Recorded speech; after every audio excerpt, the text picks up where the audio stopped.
Oral hygiene instructions are patient specific. Every patient is going to have a different issue. Some of them are going to come with gingivitis, other patients are going to show recession, and we have to give instructions according to their needs. I'm going to start with the brushing methods. The recommended time for brushing is at least 2 minutes. Sometimes patients are going to be sensitive, so we can tell them to brush for at least 1 minute, and then when the sensitivity is under control, they can go back to brushing 2 minutes. So 2 minutes at least twice a day.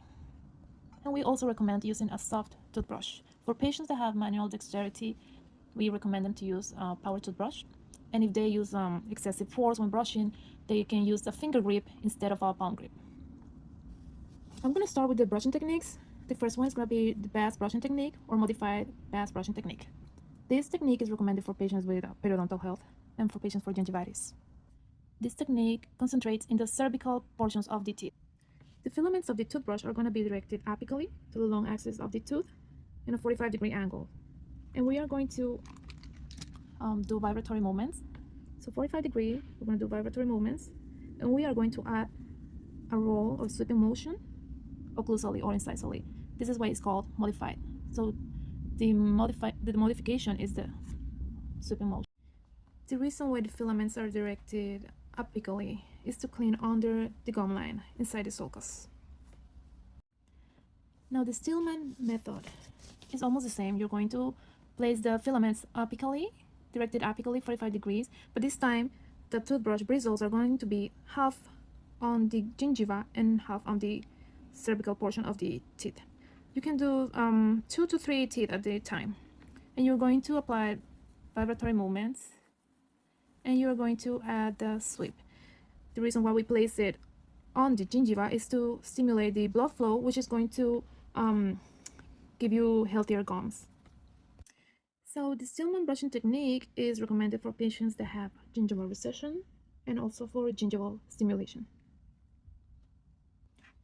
So again, we place it partly on the gingiva, partly on the cervical portion of the teeth, vibratory movement, 45 degrees, and we sweep. So 45-degree angle toward the apex of the tooth, part on the gingiva and part on the cervical surface of the tooth, vibratory movements, sweep, you progress along the arch, move to the adjacent teeth, and for the palatal surfaces, for example, for the front teeth, you can use the heel of the toothbrush, 45 degrees toward the gingiva, and sweep. 45 degrees, vibratory movements, and sweep. So you sweep away from the gingiva towards the incisal or occlusal edge. Next, we have the Charter method. This method is recommended for patients who are using orthodontic treatment, for patients who have fixed prosthetic appliances like bridges, and patients with visible furcations and large embrasure spaces.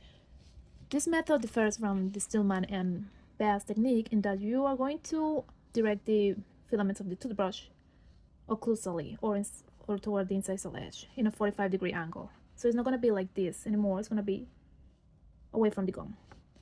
But you're going to apply the same vibratory movements, and you're going to add the sweep motion. You're going to work along the arch and move to the adjacent tooth. The next method is recommended for young children with primary teeth, and it's basically circular movements along the arch with light pressure and overlapping motions.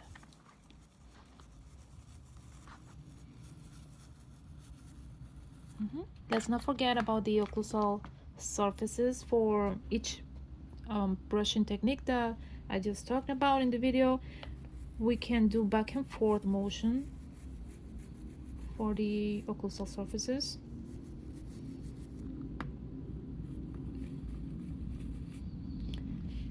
To clean the tongue, you can use a manual toothbrush, you can use a tongue scraper, or you can use a power toothbrush with a special head attachment to clean the tongue.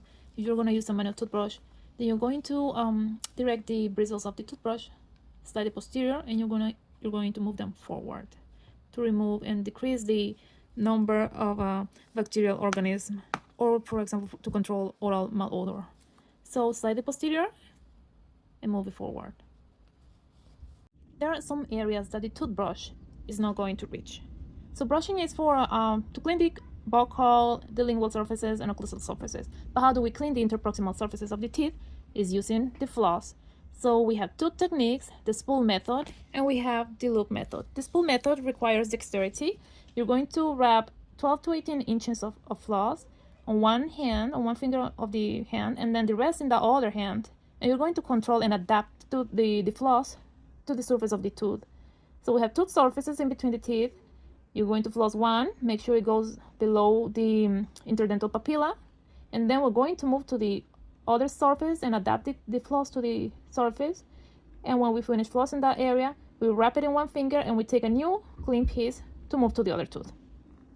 Now, for some people, this is difficult to do the spool method. So we have the loop method, which is the preferred method for kids. You're going to tie the two ends of the dental floss, and you're going to do the same thing. You're going to put it into proximal, and then you just move to get a new piece.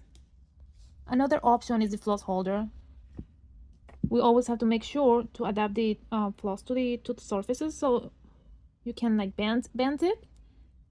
Whatever you can do to adapt it, to make it possible to adapt it to the tooth surface. And then you bend it to the other surface. Another option will be floss threader, which helps a lot for patients that use bridges, so they can clean under the bridges. And also we can use the water pick. Now, dentifrices and oral rinses. Again, you have to make sure you meet the patient's need. If a patient has gingivitis, you're gonna make sure that you're going to recommend a toothpaste that contains an ingredient that is going to help to reduce gingivitis. For example, a toothpaste that contains an antimicrobial ingredient, like Colgate Total, which has triclosan. Or if a patient is prone to cavities, you're going to recommend a toothpaste which contains fluoride.